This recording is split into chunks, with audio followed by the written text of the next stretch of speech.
Well, let's talk about the NBA Finals. LeBron and the Cavs are now down 3-0. What did you see last night? I mean, a game. It was. It's one of those things where, I mean, Golden State is a very good team, and as well as a start as Cleveland had, I mean, eventually the defensive lapses, the lack of ball movement ended up catching up with them, and they didn't shoot the ball well, and Golden State shot it well, even though Klay and Steph had off nights.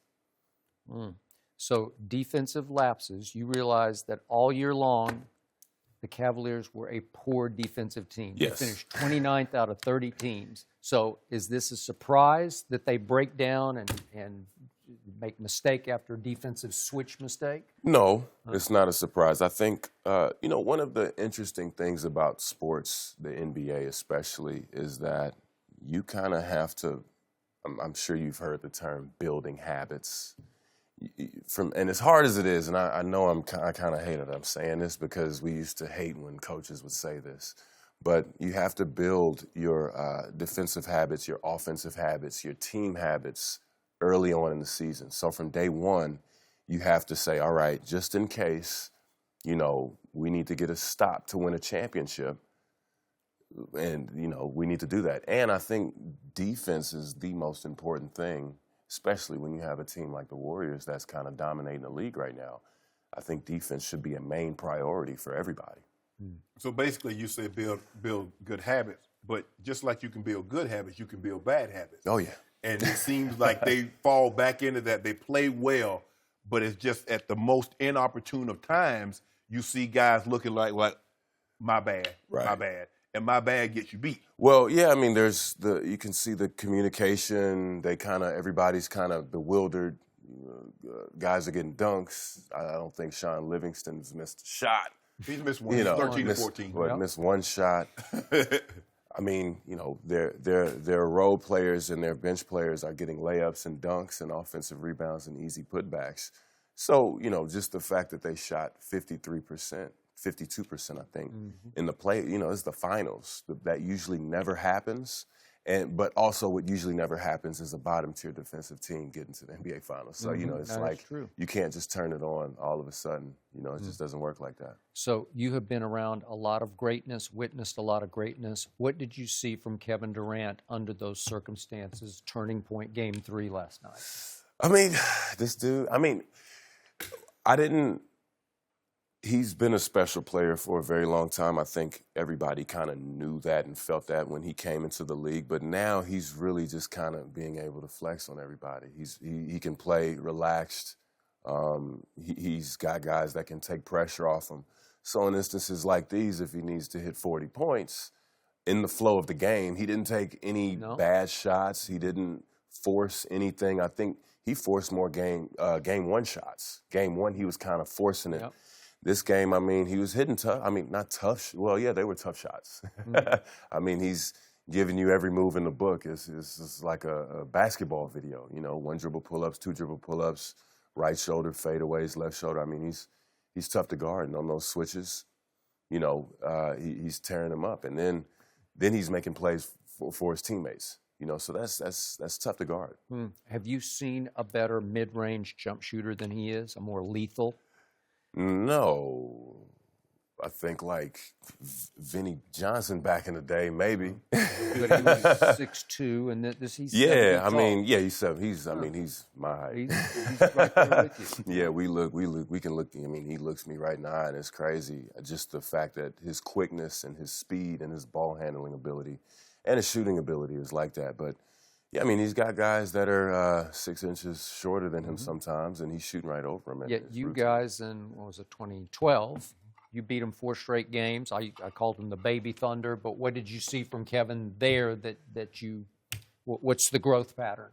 Well, I think all of them, Kevin, James, and Russ, it's like, I'm glad we were able to take them down now, because if they figure it out, it's going to be a problem.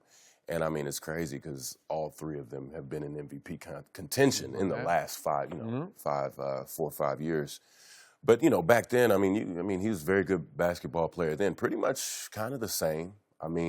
He's just improved. I think his playmaking ability for his teammates has improved tremendously. You can see the trust in his teammates. He kind of he gets off the ball a lot more, and they just go out there and play basketball. I just remember in 2012, LeBron posting him and posting him and posting him, and he was just too thin and didn't have his man body yet. Not that he has a huge body, but he's got some NBA strength to him now that he didn't have. Yeah, no, and he's motivated. Yeah. I mean, he's motivated. You can tell he wants to be the best. Even on defense, he's bringing it on the defensive end.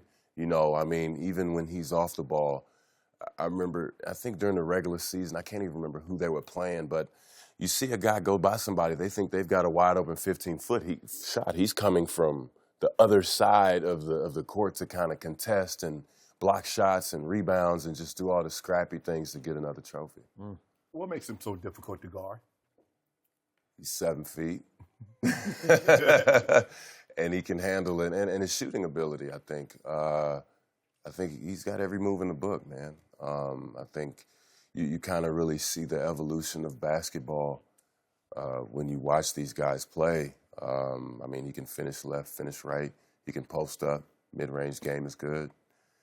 I mean, he can pull up for a 30-footer right in your face, and he'll pass the ball. So all these threats kind of make him tough to stop. And, you know, he'll put you in the rim. His jumping ability and his athletic ability is uncanny. Is there any team that's currently constructed that can take them down 4 times in an NBA Finals?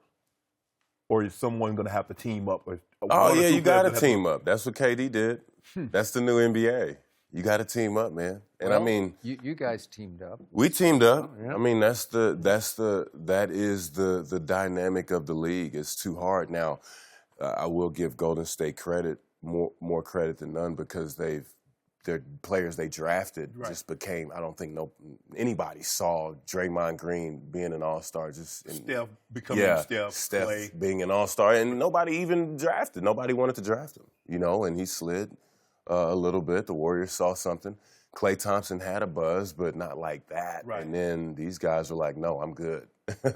And you know, KD, you know, he teamed up with those guys after the Cavaliers. But y'all didn't go join a 73-win team, though. That's true. But that ain't none of my business. Chris, that's none of my business. That's none of my business. That's none of my business. What was it, Joy? Not 5, not 6, not 7. Right? We try to forget that. Hey, no, don't remember it. That was the mentality, you know. And hey, you know, you shoot for the moon, you land in the clouds, right? That's what they say. So, I think, you know, that's the dynamic of the league. You got to team up, man. And if a team has cap space, if they have the potential pieces in place, you can plug right in and take them down. So how different was the LeBron you watched on television last night versus the one you played with 11, 12, 13, that LeBron? It's way more pressure on him. You know, now it's kind of this narrative to where it's not even the Cavaliers. It's LeBron against the Warriors. That's a lot of pressure, man. I mean, you know, what is he's averaging, his numbers averaging in the finals. 11, and 9. In this finals? In this finals. What about all 4? You have that? I didn't do the numbers or anything, but it's probably close. Well, he was a triple-double last year, 34, 10, and 12. He was averaging coming in 34, 9, and 9. Yeah, usually if that happens, if your best player is getting numbers like that, you win. Yeah. And the fact that that's not happening, I think he's shouldering a lot, probably more than anybody else has had to shoulder in the history of the game. So I will say that I want you to repeat what you just said again, Chris. Because me and this man, we debate every day. Yeah. And I says no one has had the workload that LeBron's had in the history of the game. They've asked to score, rebound, and assist the ball like he has. Well, yeah, I mean, that's the thing, but it shouldn't be like that. You know, it shouldn't be like that. I mean, at the end of the day, you only have one winner. And the fact that we're kind of seeing this, but it's not in the way that we can appreciate. Right. I mean, they've only beaten this team one time in the finals in the last 2 years. This is the NBA Finals. You know, those numbers in the NBA Finals, that never happens. So, I think, you know, obviously LeBron needs some help. You know, guys have to step up and play better. But that help ain't on the team. Well, they wouldn't be down 3-0 if that was the case. Right. You know, but that goes back to defense. Right. The habits, good and bad. Shot making. Shot Mostly making. not. Yeah, I mean, you're gonna be open playing with LeBron, and he's unselfish. I mean, guys have opportunities to make plays, and you just have to capitalize. Yet the LeBron you played with in Miami was a hellacious defender. He was first team all defense. Yes. Now he rests a lot on defense. He defers a lot on defense. Drives me crazy. Drove me crazy last night that he didn't say in the fourth quarter, I got Kevin. I'm going to take him out of this game. Yeah. Instead, they're switching everything. He's falling back. As soon as Steph comes to pick, Steph 6'3", just says, I'll just drift back here. You take him, Kevin. You take him, Rodney. I'll just stay back over here with Draymond. That's not that guy you played with, because he set your tone for the defense you guys played. Yeah, absolutely. And he also did not, that is true, but he didn't have to play 46.5 minutes. You know what I mean? Like, now that's no excuse. I'm not saying that you know, he can't do better defensively. You can always do better.